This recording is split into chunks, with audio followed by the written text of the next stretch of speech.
Welcome back to Elementary Unlocked. Today I want to talk about comparing numbers.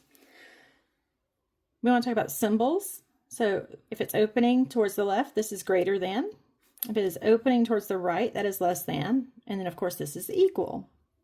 What you may see with younger students, like first and second, is drawing teeth in here like it's an alligator. Or you may see them drawing like a cookie or something that the alligator would go eat or whatever. They like to draw something because it's like, oh, they're going to want to eat the most. That helps. But keeping in mind that they can rearrange the numbers. And we're going to show you that today. This is a set of dice that were ordered off of Temu and Amazon combined. They're very cheap to find dice. And you only need a few. So in this case, these are each called D10 because it has 10 sides. So I have the ones value. I have tens, hundreds, and I have thousands. So what I'm going to do is I'm going to make a number, and I'm going to try to make the highest possible number. That is one way of comparing, is looking at the digits and trying to figure out, what am I going to do? So I'm going to try twice. I'm going to try thousands, hundreds, tens, and ones here. Thousands, hundreds, tens, and ones here. This could easily be a game between two friends, or between maybe dad and the student, or brother and sister, whichever way. So first they're going to roll the dice. And they're going to look at these and place them in order by value, which is something that they have to be able to do. So we're going to make sure that our ones go to our ones. Our tens are next. So I see 3 ones, and then I saw 6 tens, hundreds, 900. And I see 4,000. Now my partner is going to roll the same dice, and they're going to place theirs. Ones, tens, hundreds, thousands.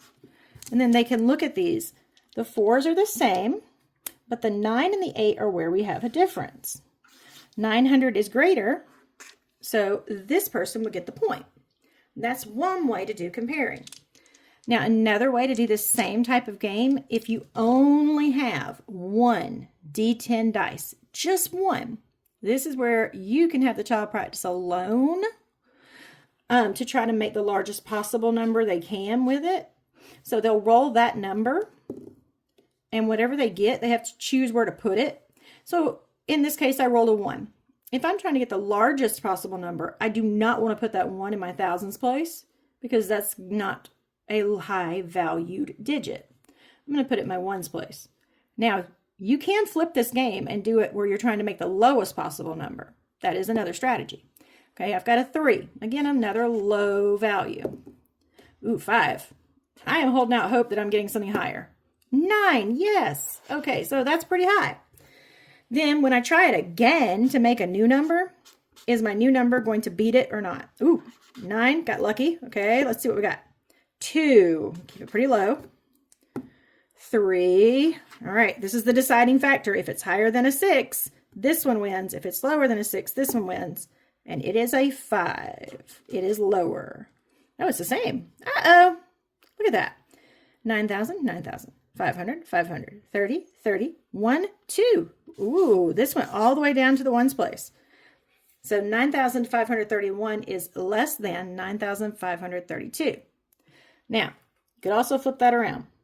9,532 is greater than 9,531. These are the same thing, just in different directions. And that's why we want to make sure that they're practicing it, not just slapping a symbol in the middle, but actually creating numbers that they can use in order to compare them, to compete against someone with different values, or to create their own value. It's just 4 simple D10 dice and some paper. You can also do this with standard playing cards. If you decide that the ace is a 1 and that the tens, jacks, kings, and queens are all 0 values, then you will have every number from 0 to 9 available, and you can shuffle the cards and pull them out in order to do this exact same activity.